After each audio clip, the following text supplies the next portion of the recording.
Hi, welcome back to the Mel-Tran Designs podcast. I'm your host, Melissa, also known as Ananzi on Ravelry and on Plurk and Instagram. I am Mel-Tran Designs.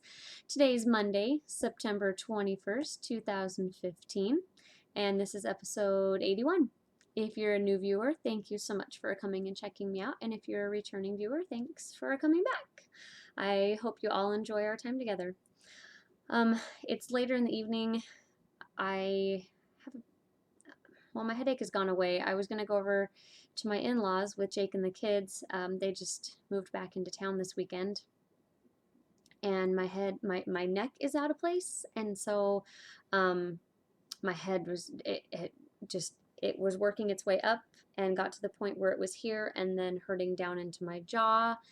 And anyways, I've had ice on it and I've put essential oils and took some ibuprofen finally. And anyway, so it finally has kicked in, it feels like. I'm not going to be moving a lot because my neck feels okay, so I'm not going to be kind of my usual bubbly self moving around a ton, but I feel okay.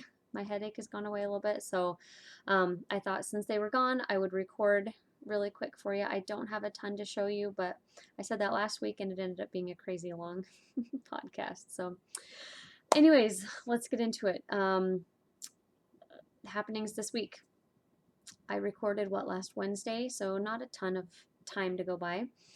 Friday night was the BSU game. We won. The quarterback got hurt and will be out, they said, for at least 8 weeks, but both of the backup quarterbacks that came in were pretty good, so that was good. And then, yeah, Saturday, Friday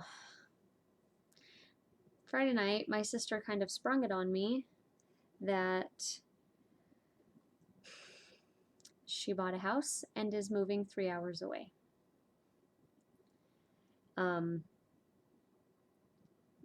We've always all lived here. So I know we'll adjust, blah, blah, blah. She's not married, which is fine. I'm just stating some facts. She's not married. She has never lived away from here. She just felt like it was the right thing to do and bought a house. I mean, she's seen it. She went and looked at it and stuff. My kids have never known anything but having her here. And that's kind of the hardest part of all of this. My oldest, Ananzi, had a little bit of a breakdown.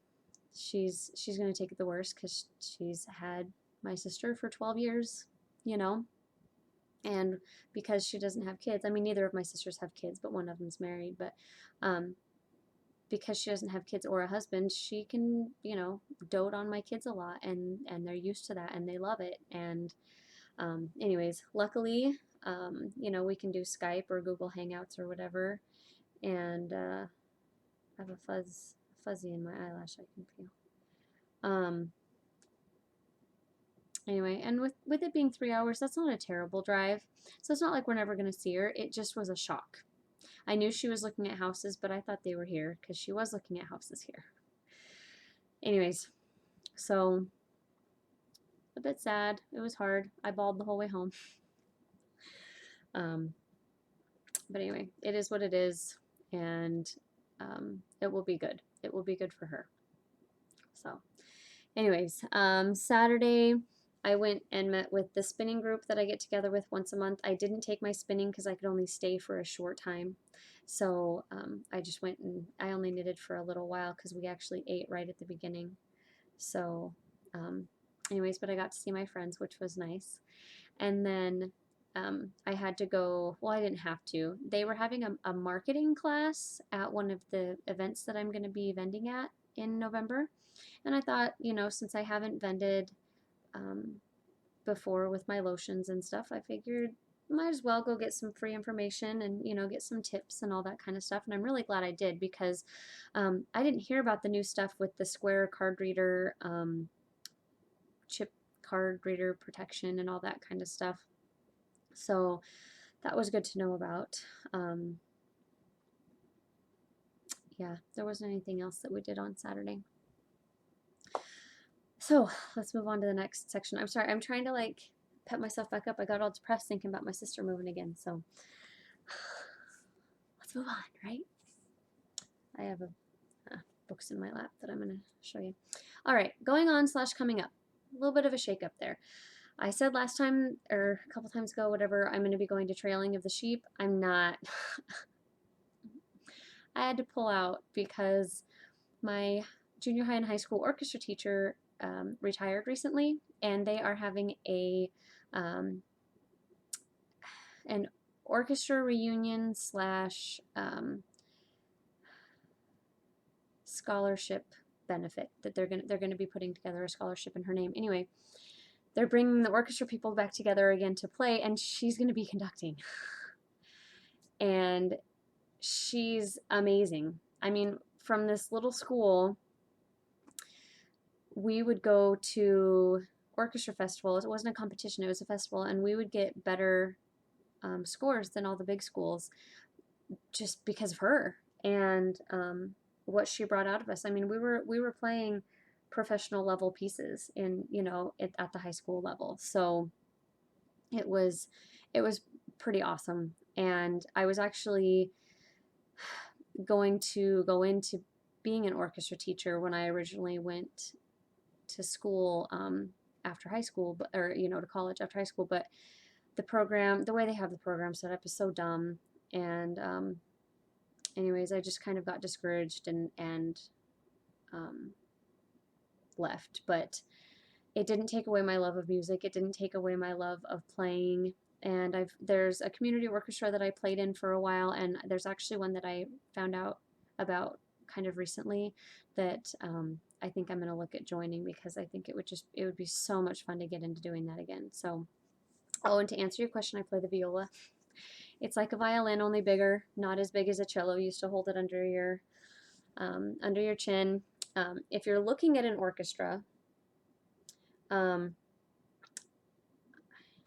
take a little page out of James' notebook here, the Dancing Geek podcast. All right, so this is going to be really basic. Okay, can you see that? So right here, whoop, here's where the conductor stands. So over here you have the first violins and the second violins, and then you have the violas, the cellos, the basses are usually back here, and then you have, if it's a symphony, then you have all the woodwinds and the band instruments back here. So anyway, so the violas sit here. If you're a choir person, they are essentially the altos of the group. So anyway, there you go, a little music lesson for you. But I'm super excited, and Trailing of the Sheep will be next year again, and I'll be able to go with my friends, and this isn't something that's going to be again next year. So anyways, second thing on the going on / coming up, there's a retreat coming up, the one that I'm putting together. I'm calling it Fiber Fanatics Unite. We still have one more week to try to get the deposits put together. I'm going to talk about that here for a little bit. It's April 21st to the 24th. It's only $200 for the entire weekend.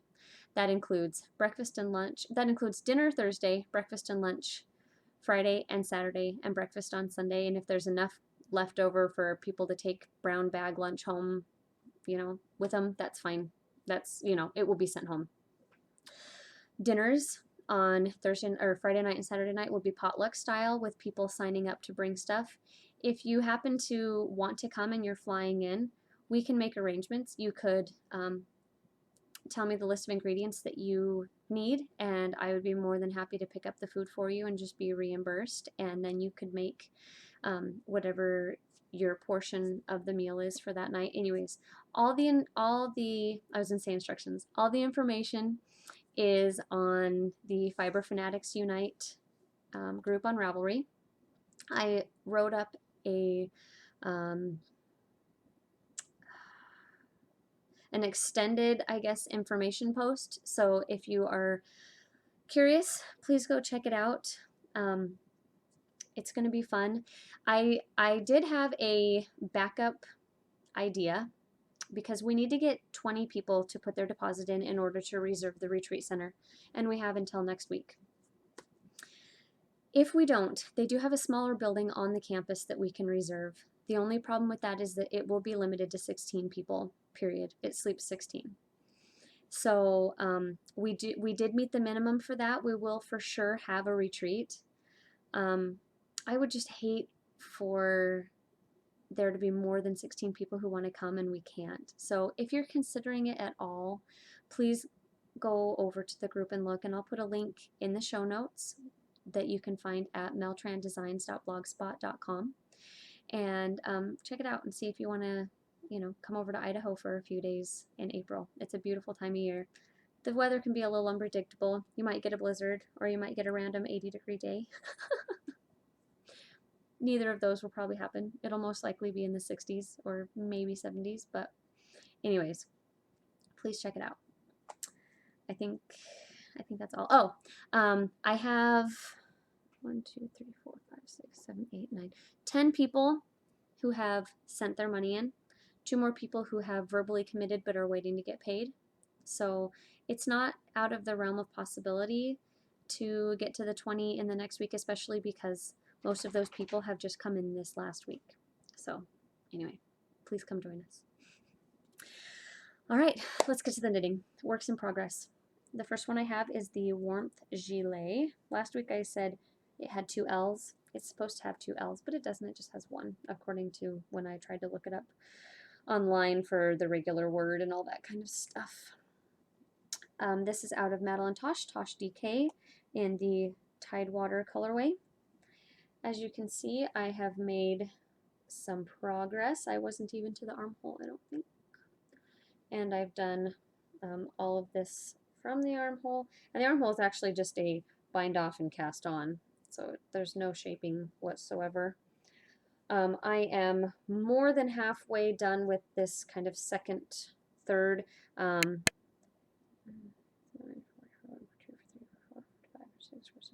49 rows out of 76 rows. This is on size 10 US. It calls for a much smaller needle, but this is what gave me gauge. Let me hold up one I'm working from the outside and one I'm working from the inside, so they look a lot different from each other, but here's what they look like. I'm hoping I have enough. I should, according to the pattern. And I really hope I do, because I looked everywhere for this colorway on this base and I couldn't find it. So I don't know what I'll do if I run out. We'll see. They do have there are other DK bases, so we'll figure it out. Maybe I'll just get pulled out and turned into something else. I don't know. Anyway, it's squished into my Girl Cave bags bag that I love, that I got at ZK. Sign-ups for ZK are on Friday. I have a reminder in my phone. All right. The next thing that I have on the needles is my Barn Dance sock out of the Barn Dance colorway from Fiber Nymph Dye Works. I think that might be a mistake. Either that or it's just really showing up, or there was a mistake before it. Maybe not. I guess we'll see. Anyways, here's what I have so far. I'm getting close to being done with the foot. I only wear a size 6.5, so my sock is, let me see, I go to 6 3/4 inches before I put the heel on. I know, I have small feet. Anyway, I am enjoying how it's knitting up. The red still is blowing out just a little bit. But anyway, yeah, the brown doesn't show up quite as starkly like the red does. It's a lot more matchy-matchy. I kind of wish it was a little bit bolder. I mean, not necessarily like a bright brown, but maybe just a little more saturated so that it stood out from the variegated a little bit more. But I still love the colorway, and I love how it's knitting up, and it's very fall-tastic. And as you can see, I'm just playing with some slipped stitches across there. So anyway, I still have a lot. Doing this on size 1, 2.25 millimeter needles. Um, the only other thing I have to show you is actually my Uber sock, but I changed the pattern that I'm knitting.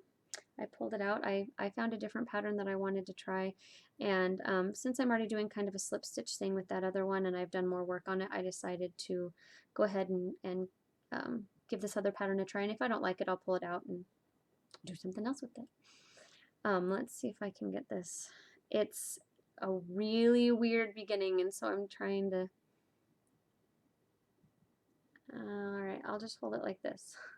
Being on double points makes it even more fiddly. It doesn't call for double points, but that's all I had available. I'm actually doing entrelac, which is looking pretty cool. It starts with the garter squares up at the top and then goes into the stockinette. This is how much I've done so far on that needle, and then I just started kind of working my way across the next needle. You can see there, and it goes like this. I haven't joined it into the round yet, obviously. That happens at the end of this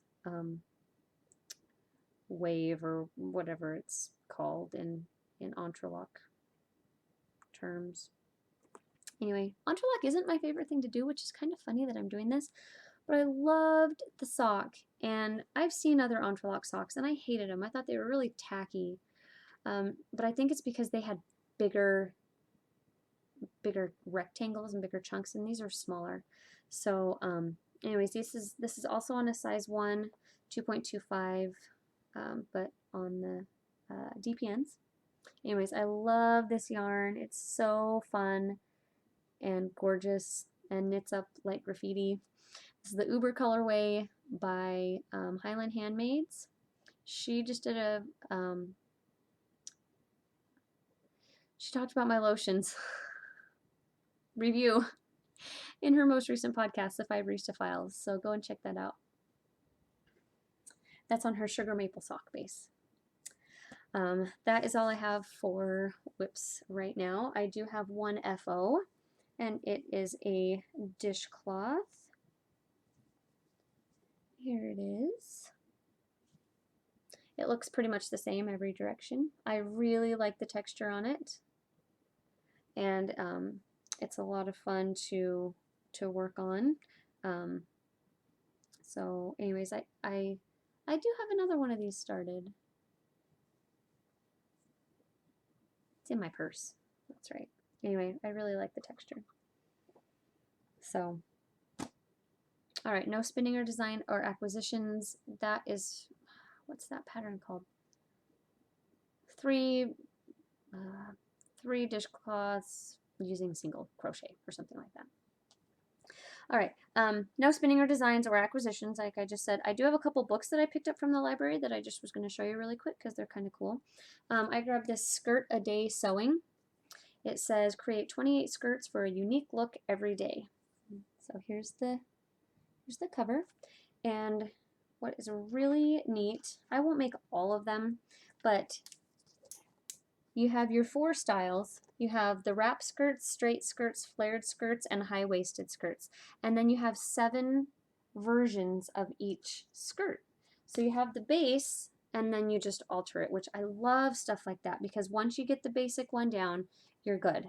And so anyways, I haven't looked through it very much, but I'm really excited about it, and it might be one that I end up buying because it's a heavy duty book. It's 240 pages, and it's only 20 bucks.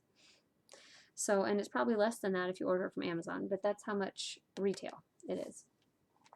So, anyways, there's that. And then the entrelac sock pattern that I'm knitting is actually out of this really fun book, Think Outside the Socks. I'm usually pretty picky about the socks that I make, but these are fun, and I'm just going to whip through it really quick. I guess this is a little bit of a review. It was printed in 2010.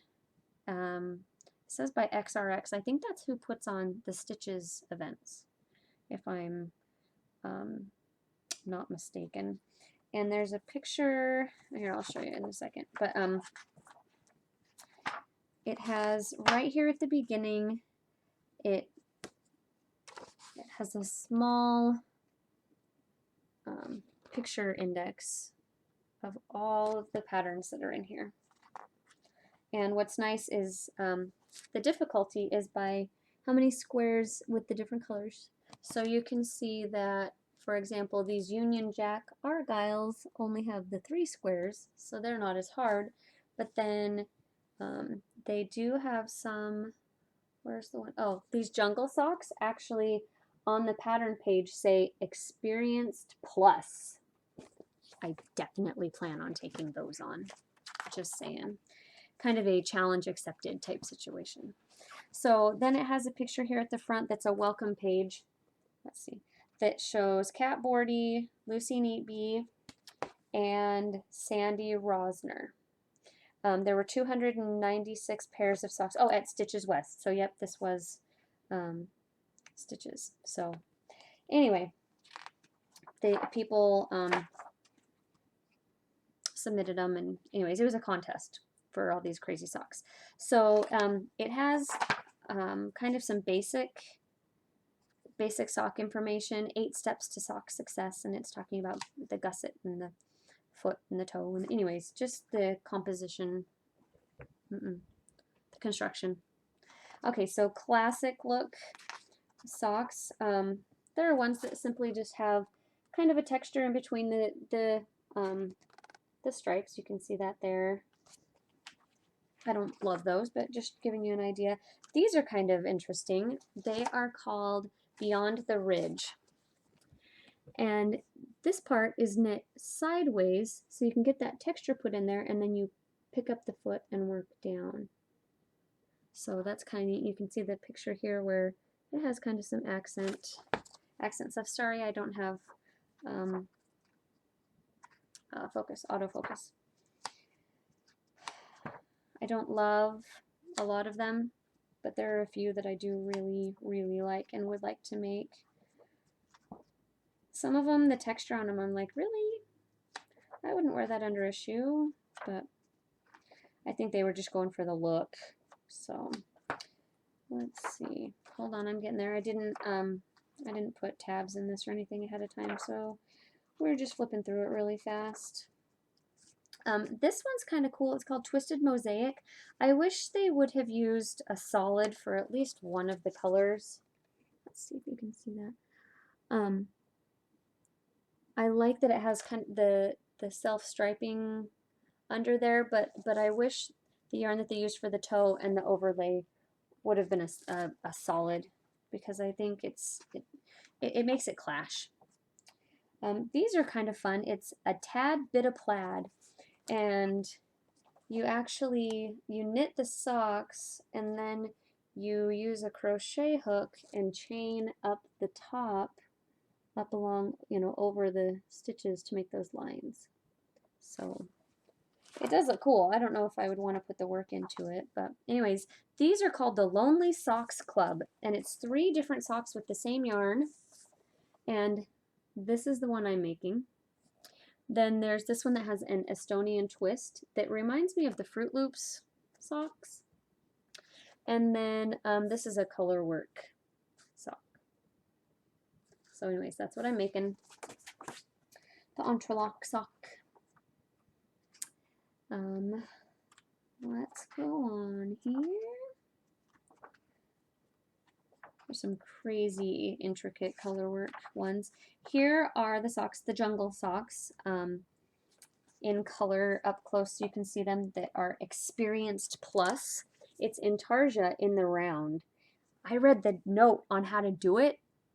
I never would have thought of how they just said to do it. For any of you who've done Intarsia in the round, you're probably like, yeah, I already knew that. Whoa, totally gonna make these. So, and then it shows, there's a smaller picture on this next page. I'll show you the other pictures here. There's the bottom of the feet. And let's see how I can mostly cover this up, because I want you to see the top of the foot. just the whole top of the leg there.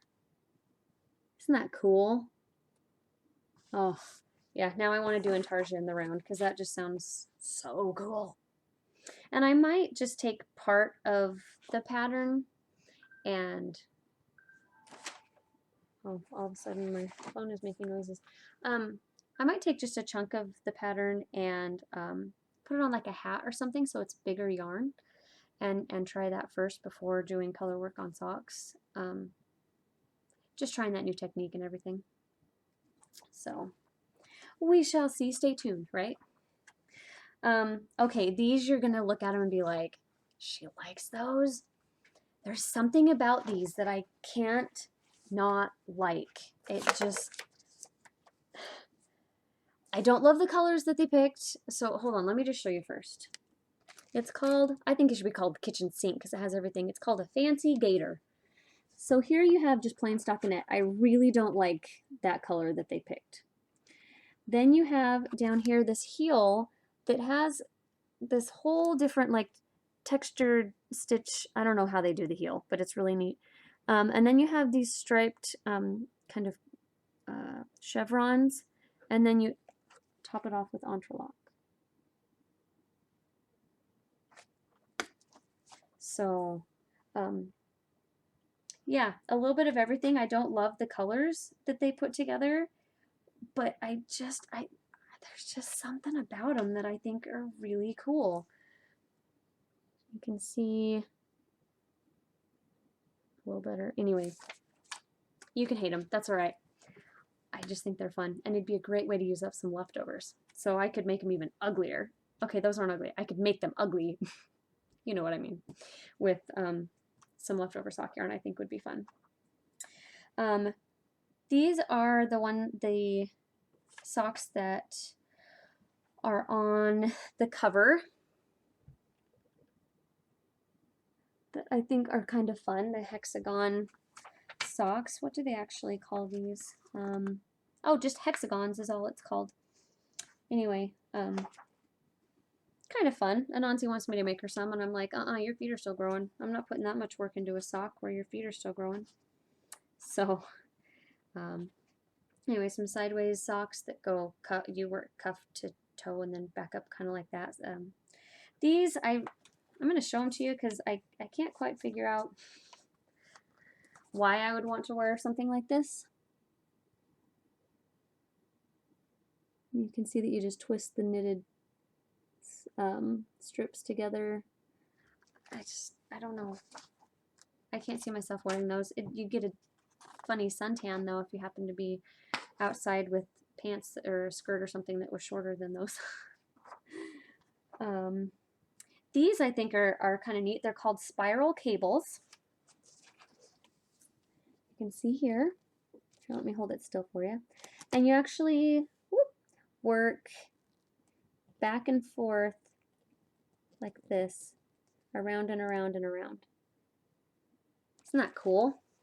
I don't know that I have the patience to just knit a strip like that and do it, but it sounds kind of cool. So I don't know that there are any more. There's one more I want to show you, but I don't know that there are any more that I want to. I think I might have to make these for Quinn though. Are those just some of the cutest things you've ever seen or what?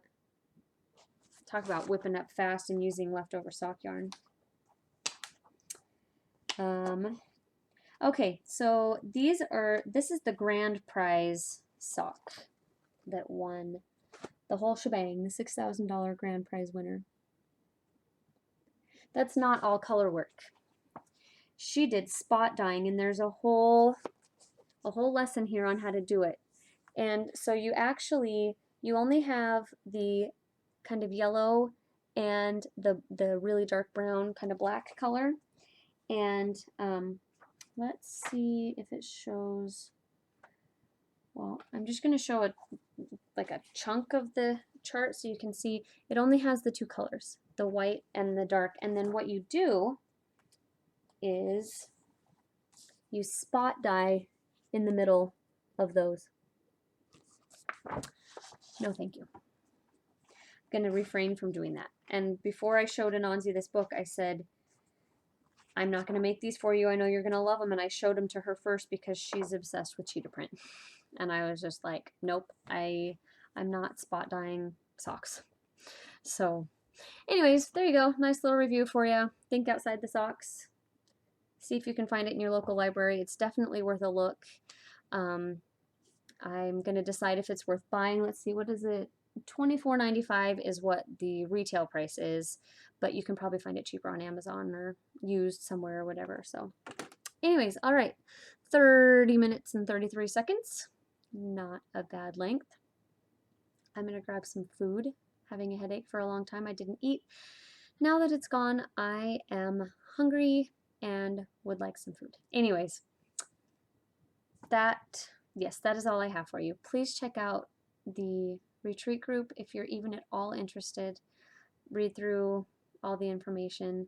You can find this on Facebook, Mel-Tran Designs, Ravelry Mel-Tran Designs group, meltrandesigns.blogspot.com for show notes. It's on iTunes now, YouTube like always. In the Mel-Tran Designs group on Ravelry, I post the episodes. Yeah, I think that's everywhere I post it. On Plurk, I usually... Sorry, Lisa's texting me. Anyway,